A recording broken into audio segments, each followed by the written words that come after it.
Olá, graça e a paz, tudo bem? Eu sou Adriana Lima, estou de volta para mais uma leitura desse livro maravilhoso de Joyce Meyer, Campo de Batalha da Mente. Vamos para o capítulo 17. Alguém faça por mim, não quero assumir a responsabilidade. Mentalidade de deserto número 2. Tomou Tera a Abraão, seu filho, e a Ló, filho de Arã, filho de seu filho, e a Sarai, sua nora, mulher de seu filho Abrão.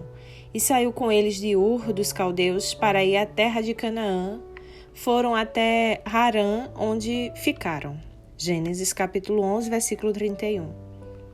A responsabilidade é frequentemente definida como nossa resposta à habilidade de Deus. Ser responsável é responder às oportunidades que Deus tem colocado diante de nós. Deus deu ao pai de Abrão uma responsabilidade, uma chance de responder à sua habilidade. Deus colocou diante dele a oportunidade de ir a Canaã, mas em vez de ir o caminho todo com o Senhor, ele escolheu parar e se estabelecer em Harã. É bastante fácil ficarmos entusiasmados quando Deus fala conosco e nos dá uma oportunidade para fazer alguma coisa, mas, como Tera, muitas vezes jamais terminamos o que começamos, porque entramos e percebemos que há mais do que arrepios e entusiasmos. A maioria dos novos empreendimentos é estimulante simplesmente porque são novos. O excitamento carregará uma pessoa por um pouco de tempo, mas ele não a levará a cruzar a linha de chegada. Muitos crentes fazem o que a Bíblia diz que Tera fez.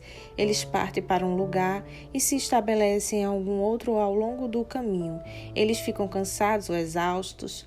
Eles gostariam de terminar seu trajeto, mas realmente não querem a responsabilidade que vem com isso. Se alguém o fizesse por eles, eles adorariam colher a glória, mas isso simplesmente não funciona assim. Responsabilidade pessoal não pode ser delegada. Em Êxodo capítulo 32, versículo 30 e 32, diz o seguinte: No dia seguinte disse Moisés ao povo: Vós cometestes grande pecado agora, porém subirei ao Senhor e porventura farei propiciação pelo vosso pecado. Tornou Moisés ao Senhor e disse: Ora, o povo cometeu grande pecado, fazendo para si deuses de ouro. Agora, pois, perdoa-lhe o pecado, ou, se não, risca-me. Peço-te do livro que escreveste. Em minha leitura e estudo, notei que os israelitas não queriam assumir responsabilidade por nada. Moisés fazia as orações deles, ele buscava a Deus por eles. Ele até mesmo se arrependeu por eles quando se envolveu em problemas. Êxodo capítulo 32, versículo 1 ao 14, esse que eu li. Um bebê não tem nenhuma responsabilidade, mas à medida que a criança cresce, espera-se que assuma mais e mais responsabilidades. Um dos principais papéis de um pai é ensinar seu filho a aceitar a responsabilidade.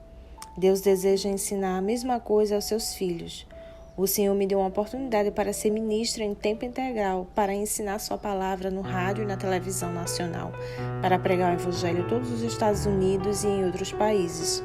Mas asseguro que, ao lado da responsabilidade desse chamado, do qual muitos nada sabem, muitas pessoas dizem que querem ser ministros porque pensam que isso é um evento espiritual contínuo.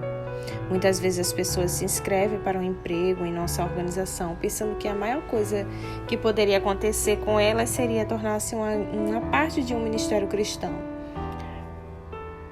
Mais tarde descobre que tem de trabalhar lá o mesmo que em qualquer outro lugar. Tem de se levantar e chegar lá na hora, submeter-se à autoridade, seguir uma rotina diária, etc. Quando as pessoas dizem que querem vir trabalhar conosco, digo-lhes que não flutuamos em torno de uma nuvem o dia inteiro cantando aleluia. Trabalhamos e trabalhamos muito. Caminhamos em integridade e fazemos o que fazemos com excelência. Claro, é um privilégio trabalhar em um ministério, mas tendo mostrar aos novos candidatos que, quando os arrepios e a excitação tiverem diminuído, eles nos encontrarão esperando deles altos níveis de responsabilidade. Vai ter com formiga. Em Provérbios capítulo 6, versículos 6 e 11 diz: Vai ter com a formiga, ó preguiçoso, considera os seus caminhos e ser sábio, não tendo ela chefe, nem oficial, nem comandante, No estio prepara o seu pão, na cega ajunta o seu mantimento. Ó preguiçoso, até quando ficarás deitado? Quando te levantarás do teu sono? Um pouco para dormir, um pouco para tosquenejar, um pouco para encruzar os braços em repouso. Assim sobrevirá a tua pobreza como um ladrão, ou um que viaja com passos vagarosos, mas com certeza de que se aproximam, e a tua necessidade como um homem armado, tornando-o desamparado. Essa mentalidade preguiçosa que os israelitas tinham era uma das coisas que os mantiveram por 40 anos no deserto, fazendo uma viagem de 11 dias. Gosto de ler essa passagem de Provérbios, na qual nossa atenção é chamada para a formiga, que se ter qualquer supervisor ou capataz, supre a si própria e a sua família. Pessoas que sempre têm de ter alguém empurrando-as realmente jamais farão qualquer coisa grande. Aqueles que apenas fazem o que é certo quando alguém está olhando também não irão longe. Devemos ser motivados de dentro para fora, não de fora para dentro. Devemos viver nossa vida diante de Deus, sabendo que Ele vê tudo e que nossa recompensa virá dele, se persistirmos em fazer o que Ele nos pediu. Muitos chamados e poucos escolhidos. Porque muitos são chamados, mas poucos escolhidos. Mateus capítulo 20, versículo 16.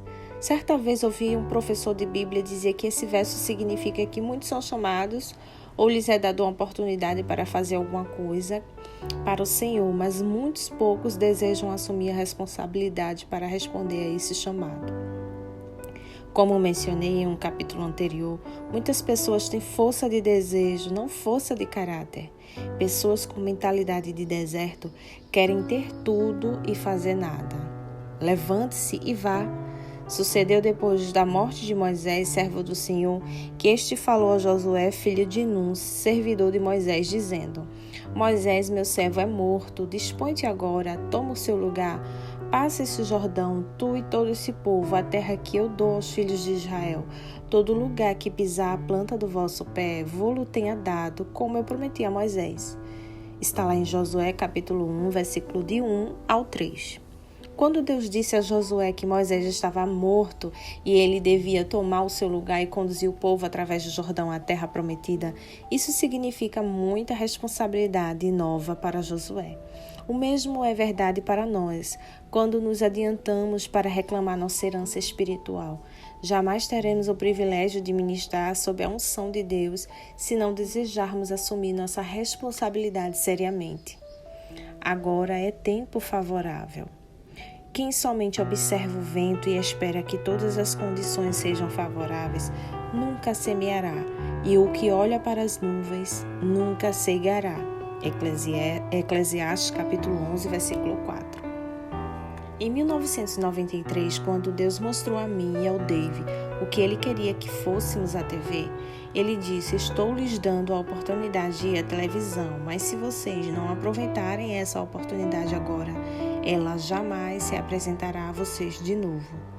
Talvez, se Deus não nos deixasse saber que a oportunidade era para aquele momento em particular apenas, poderíamos ter procrastinado. Afinal de contas, estávamos finalmente em uma posição em que poderíamos nos sentir confortáveis. Por 9 anos, estivemos no processo de dar à luz aos ministérios Vida da Palavra. Agora Deus subitamente estava nos dando uma oportunidade para alcançar mais pessoas, o que desejávamos fazer de todo o nosso coração. Entretanto, para fazer isso, teríamos de deixar nossa posição confortável e assumir novas responsabilidades. Quando o Senhor pede ao seu povo que faça alguma coisa, há uma tentação para esperar por uma época conveniente. Atos capítulo 24, versículo 25. Há sempre uma tendência para reter até que não nos custe nada ou não seja tão difícil. Encorajo a ser uma pessoa que não tenha medo de responsabilidade. Ao encontrar resistência, você construirá sua força. Se fizer apenas o que é fácil, sempre permanecerá fraco. Deus espera que sejamos responsáveis e tomemos conta de tudo o que Ele nos dá, Façamos alguma coisa com isso que produza bom fruto. Se não usarmos os dons e talentos que Ele tem nos dado, então não estaremos sendo responsáveis com o que Ele nos tem confiado. Esteja preparado. Em Mateus capítulo 25, versículo 13, diz: Vigiai, pois, daí muita atenção e sede cautelosos e ativos, porque não sabeis o dia nem a hora. Mateus 25 é um capítulo da Bíblia que nos ensina o que devemos estar fazendo enquanto esperamos a volta do Mestre. Os primeiros 12 versos mostram as 10 virgens, 5 que eram tolas e 5 que eram sábias. As tolas não queriam fazer nada de extra para estarem certas de que estavam preparadas para encontrar o noivo quando ele retornasse. Elas fizeram o estritamente necessário com o que poderiam passar. Elas não queriam andar a milha extra, então levaram apenas a quantia de óleo que precisavam para suas lâmpadas. As virgens sábias, entretanto, foram além do que elas absolutamente precisavam fazer. Elas levaram óleo extra para se assegurarem de que estavam preparadas para uma longa espera. Quando o noivo veio, as tolas descobriram que suas lâmpadas estavam se apagando e elas, claro, queriam que as sábias lhes dessem do óleo delas. É isso que geralmente acontece. Pessoas preguiçosas e procrastinadoras sempre querem que aqueles que trabalham duramente e assumem suas responsabilidades façam por eles o que eles mesmos deveriam estar fazendo. Use o que lhe foi dado. Mateus capítulo 25 e 26 diz: servo mau e negligente. Mateus 25 então registra uma parábola que Jesus contou sobre 3 servos, aos quais foram dados talentos que pertenciam ao mestre deles. O mestre então viajou para um país distante, esperando que seus servos tomassem conta de seus bens enquanto ele estava ausente. O homem que recebeu 5 talentos usou-os. Ele o investiu e ganhou outros 5. O homem a quem foram dados 2 talentos fez o mesmo. Mas o homem a quem foi dado 1 talento o enterrou no solo, porque estava muito amedrontado.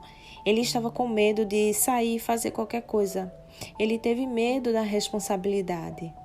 Quando o mestre retornou, ele elogiou os 2 servos que haviam tomado os talentos que ele lhe havia dado e tinham feito alguma coisa com isso. Mas ao homem que enterrou seu talento e nada tinha feito com ele, o mestre lhe disse: servo mau e negligente.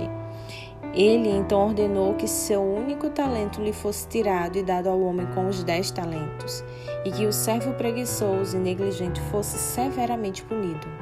Encorajo a responder à habilidade que Deus tem colocado em você, fazendo tudo o que você puder com ela, para que quando o mestre retornar, você possa não apenas dar-lhe o que lhe deu, mas outro tanto. A Bíblia claramente nos mostra que a vontade de Deus é que produzamos bons frutos. João, capítulo 15, versículo 16. Lançando o cuidado, não a responsabilidade. Em 1 Pedro, capítulo 5, e os versículos 6 e 7, diz: humilhai-vos, portanto, sobre a poderosa mão de Deus, para que ele, em tempo oportuno, vos exalte, lançando sobre ele toda a vossa ansiedade, porque ele tem cuidado de vós. Não tenha medo da responsabilidade, aprenda a lançar seu cuidado, mas não sua responsabilidade. Algumas pessoas aprendem a não se preocupar com coisa alguma, tornando-se especialistas em lançar seu cuidado. Elas se tornam tão confortáveis que também lançam sua responsabilidade. Ajuste sua mente para fazer o que está à sua frente e não fuja de nada só porque parece desafiador. Não fuja de nada só porque parece desafiador. Lembre-se sempre de que, se Deus lhe dá tudo o que você pede, há uma responsabilidade que vem junto com a bênção. Se você tem uma casa ou um carro, Deus espera que você tome conta disso. Demônios da preguiça podem atacar sua mente e seus sentimentos, mas você tem a mente de Cristo. Você certamente pode reconhecer o engano do diabo e ir além dos seus sentimentos e fazer o que sabe que é certo. Pedir por alguma coisa é fácil. Ser responsável por ela é a parte que desenvolve o caráter. Recordo-me de uma época em que fui tentado convencer meu marido a comprar uma casa perto de um lago, um lugar onde pudéssemos ir para descansar, orar e estudar, um lugar para fugir de tudo. Disse-lhe como seria maravilhoso, como nossos filhos e netos poderiam usufruí-la. E mesmo como poderíamos levar nossa liderança para lá e ter encontros de negócios e tempos gloriosos em oração juntos. Tudo parecia muito bom e era muito bom para meu emocional, mas Dave ficava me dizendo tudo o que teríamos de fazer para cuidar dela. Ele me lembrou de como já éramos ocupados e que não tínhamos tempo para assumir a responsabilidade de outra casa. Ele me falou sobre o cuidado com a grama, a manutenção, os pagamentos.